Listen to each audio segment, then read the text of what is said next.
Good evening, my name is Ling, and today I'm talking about governance, leadership, and strategy assignments. I will use Gibbs' reflective cycle to talk about my reflection in this module. Gibbs' reflective cycle guides people through 6 stages of reflection. They are description, feelings, evaluation, analysis, conclusion, and action plan. First of all, I will talk about the difference between reflection and reflexivity.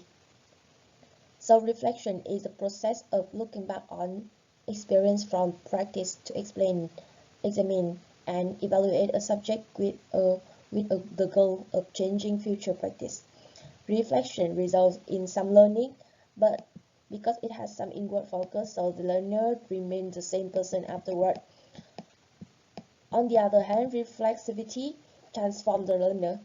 It might be defined as reflection plus self-change, consideration of the larger social and political environment, as well as the examination and challenging of previously held beliefs go beyond simple reflection. Therefore, it could make it possible for researchers to evaluate their work critically and see how their underlying values, presumptions, and beliefs influence how their research is synthesized, shared, exchanged, and used. Before, I was a leader team in healthcare company, and I had some mistake to look into this module. I had some confusion between the concept of management and governance, between different level of strategies, and between the role of secretary and assistant. I lacked the knowledge of many aspects in corporate governance. But after study, I changed my perspective, and I know the importance of each area in organizational success. So these are my new perspectives. First of all, as you can see from the slides, so governance is different between management. It's focused on operating enterprise, and they focus on ensuring that they are managed properly.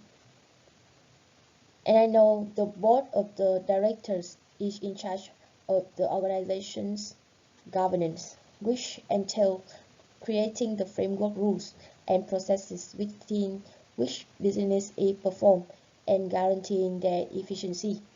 The CEO and their top management team often have the authority to oversee the company's daily operations. So many employees within the organization see the CEO as all-powerful and the leader of their organizations. This is because they see him more often than the board. And in fact, in some organizations, the employees may never interact with the board. Boards comprised of a majority of independent directors are often seen as outsiders and not part of the organizations, which often leads to tensions and mistrust between the board and the employees within the organizations. And I know there is the governance everywhere around us. We practice governance every day at home, including role assignments, risk management, decision making, so on. And I know about the complicated in risk management. I know how big the stakeholder group are, and I know about the corporate strategy. So an organization's long-term direction and focus is determined by its strategy, which should match its resources to its dynamic external environment, particularly its markets, consumers, or clients, in order to satisfy stakeholder expectations. There are 4 levels of strategy, but in this model, we're concerned about corporate strategies, as you can see from the slide. And I know about the company secretary responsibility. It is to make sure the directors are aware of their responsibilities. In addition, the facilitating induction and providing support for professional development as needed.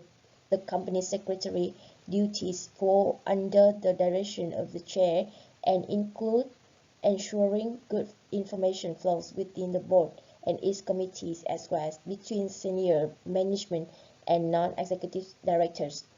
The company secretary is responsible to advise the board on all questions of governance via the chair. I have many feelings when I studied this model, like surprising, challenging, abstract, and rewarding. Sometimes I feel like I'm studying law in business, and sometimes I found them be intellectually stimulating and thought-provoking. But I feel I'm lucky because I did not do something wrong in any organizations. I feel a business is like a person. How do people connect with other things, survive, and be healthy in this society is really similar with a business, and I have greater appreciation for complexity of areas for businesses, dynamics and critical role they play in organizational process. I'm a bit more confident in my ability to analyze and evaluate organizational decision-making processes and strategies, at least for myself. And I find one model is suitable for me, that is the 11CS model, corporate governance. You can see all the questions and features from each quadrant. So the board structure were related to individuals, internal governance mechanism, and decision-making processes. Board demographics were related to individuals' abilities, qualifications, and network connections. Board attributes will evaluating the individual's personal attributes and qualities, and board dynamics will examine the individual's approach to teamwork, communications, and decision-making.